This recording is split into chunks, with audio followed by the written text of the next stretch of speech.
میلیون تومن دارم کریخانه بدم، 13 میلیون تومن برج با برج، خرج خونه هم دیگه. ما 3 نفر، 3 تا بچه، یکی هم خودم 4 تا دارم تعیین میکنم.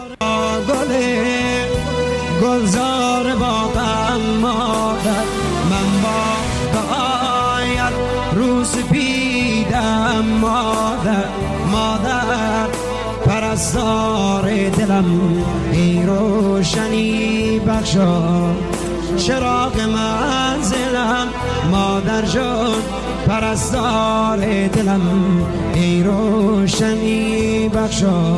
این روز دارم میام اینجا شما رو میبینم، بعد دوست داشتم که یه غذایی درست کنم براتون بیارم که بهم نمره بدین. باشه انشالله بهترین کار خدا درست کنه، بهترین یک شوهر خوب تابع دلت هم نصیب کنه. نه شوهر دارم، شوهر دارم، بچه‌م هم 13 سالشه. ای روشنی بخشا چراغ منزلم، مادر جان پرستار دلم، ای روشنی بخشا چراغ منزلم.